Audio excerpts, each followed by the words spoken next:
Hi, this is Samaya Madhavan, and welcome back to this series on convolutional neural network. This is the second video in the series, and we'll be discussing image channels.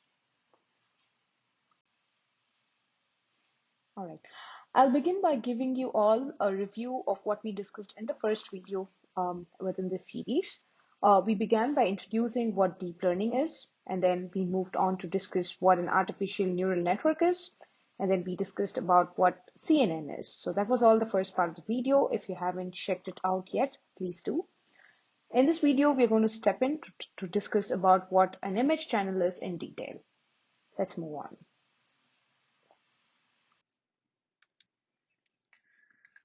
So far, we've established how CNN is a set of recursive steps that happen before the data is being passed on to an artificial neural network.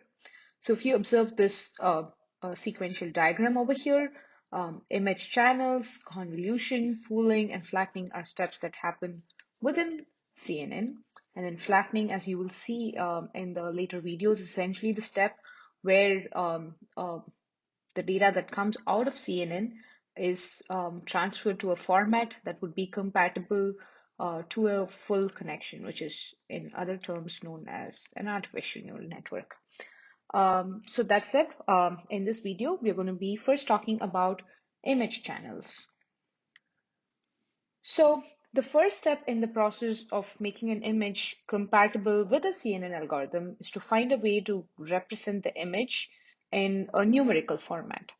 So the image is usually represented using its pixel, and each pixel within this image is represented in a number. And the number can be anywhere between 0 and 255, right?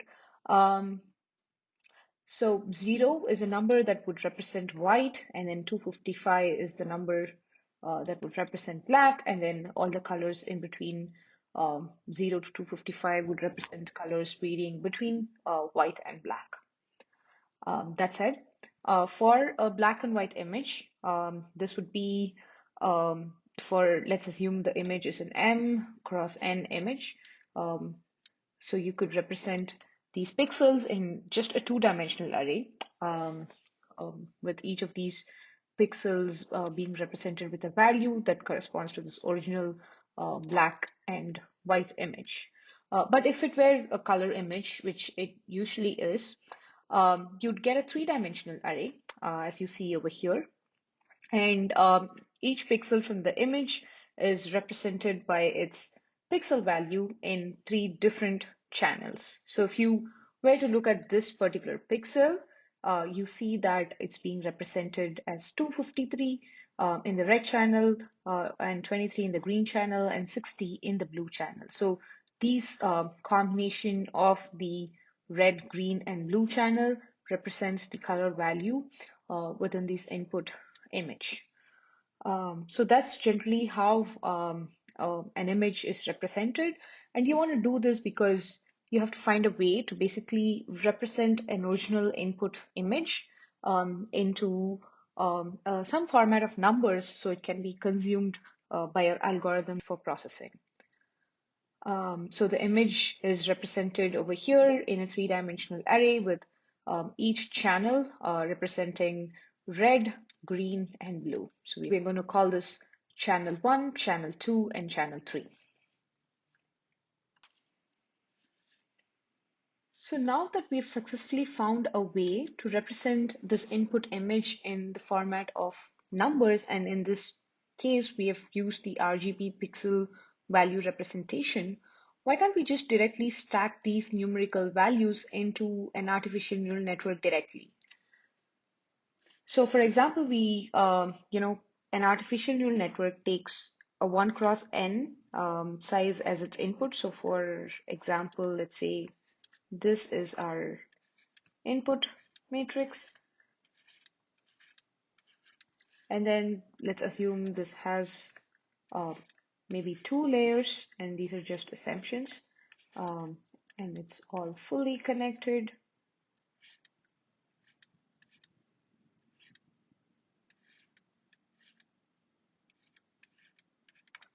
Right? And then it makes a prediction for the output, right?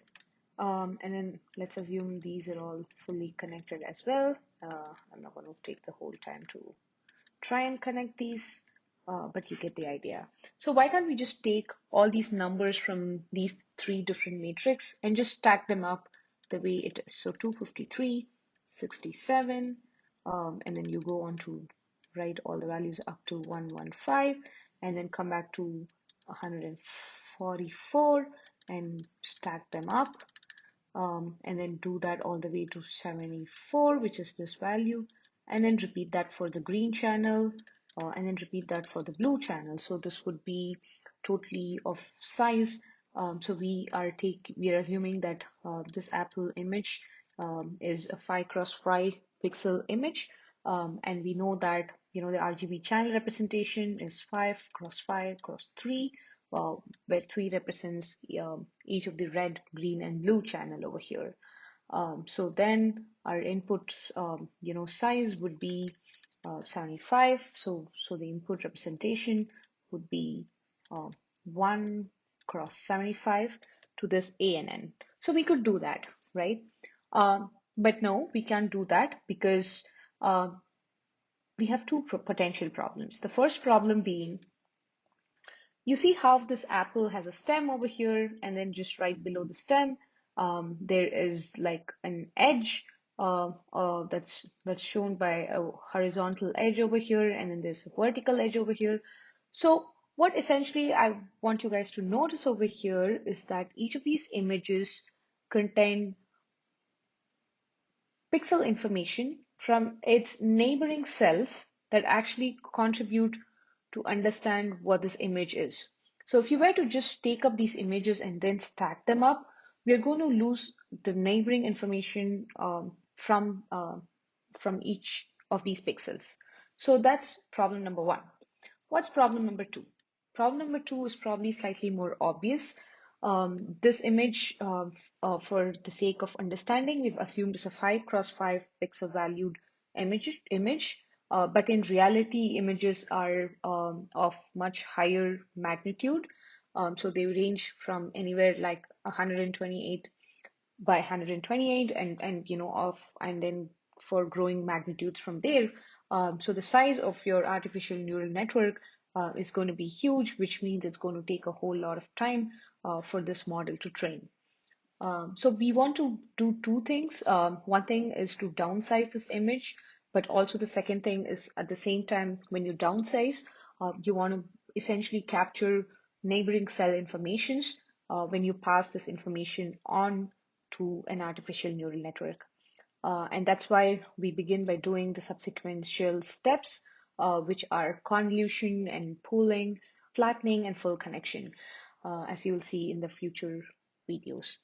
Thank you for watching the second part of this series. I'll see you guys in the next video.